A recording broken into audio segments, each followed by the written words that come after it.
काम शुरू हुआ, उसके बाद आप सब लोग इस बात के जानकार हैं कि असेंबली के हाउस से शुरू होके पूरे कश्मीर घाटी में और जम्मू के भी कुछ एरियाज में सेपरेटिस्ट विचारधारा से प्रेरित एक राजनीतिक कैंपेन चल रहा है। और हम इस बात को देख रहे हैं कि एक नए तरीके से यहाँ पे एक अलगाववादी उफान को खड़ा करने की एक प्रक्रिया चली। और साथ में आप देखेंगे कि जम्मू कश्मीर के हर एक कोने में,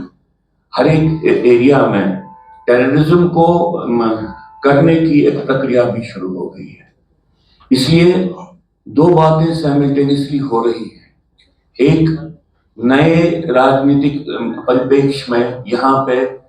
अलगाववादी अभियान को फिर से सुदृढ़ करना और फिर से लोगों के सामने एक बगावत के रूप में लाना, और दूसरा कि पूरे जम्मू कश्मीर प्रदेश में आतंकवाद को फिर से एक अभियान के रूप में स्थापित करना। ये बातें जो हो रही है ये अचानक से नहीं हुई।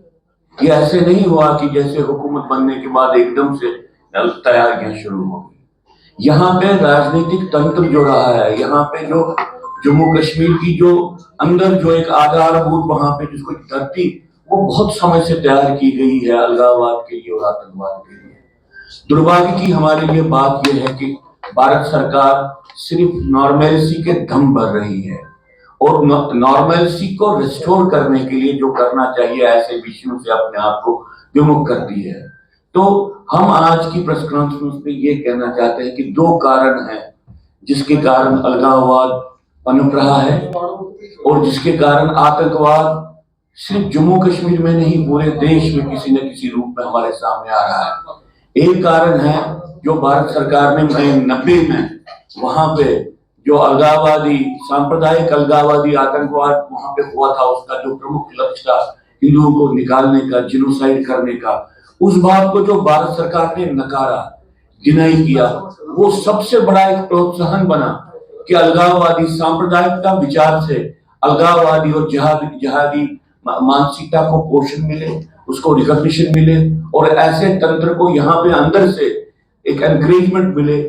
मुझे लगता है कि सबसे बड़ा कारण यहाँ पे 90 के बाद इतनी यहाँ पे हमारी तरफ से सिक्योरिटी फोर्सेस की तरफ से एक्टिविटी हुई है, लेकिन अलगाववाद और सांप्रदायिकता की मानसिकता को जिंदा रखने के लिए अगर कोई सबसे बड़ा प्रोत्साहन का काम हुआ वो भारत सरकार की पॉलिसी जो डिनायल ऑफ जिनोसाइड पे आधारित है। और दूसरा, जो आगे अलगाववाद के आधार पे राजनीति चलती है, पीडीपी, नेशनल कॉन्फ्रेंस जैसी राजनीति, इसने अंदर से एक विघटनकारी तंत्र को खड़ा रखा, क्योंकि भारत सरकार ने ऐसी राजनीति को एक राष्ट्रवादी राजनीति माना, इसलिए सबवर्शन भी आ गया, जिहाद पनपता गया, जिहाद फैलता गया, और जो आंतरिक विघटन की प्रक्रिया चलती रही, जिहाद के पनपने को, जिहाद के फैलने को और आंतरिक विघटन की घटनाओं को आप इस वक्त देख रहे हैं, और ये बड़े पैमाने पे आ रहे हैं। मैं समझता हूं कि एक सिचुएशन क्रिएट हो गई है जहां पे भारत सरकार को सोचना पड़ेगा उन विषयों के बारे में जिसके कारण वहां पे आतंकवाद पूर्ण रूप से समाप्त हो सकता है। और मैं यहाँ पे अपने निवेदन का समाप्त यहाँ पे आपके सामने करता हूँ। कश्मीर घाटी के विभाजन के बगैर अलगाववाद खत्म नहीं होगा। कश्मीर घाटी में परम कश्मीर के निर्माण करने के बगैर कश्मीर में अलगाववाद और पान इस्लामिक जो वहां पे सेपरेटिज्म है वो खत्म नहीं होगा। इसलिए जम्मू कश्मीर के एक नए पुनर्गठन के बारे में सोचने की आवश्यकता है, जहां पे कश्मीर का राजनीतिक विभाजन हो और जम्मू को अलग एक राज्य के रूप में प्रतिपादित किया जाए।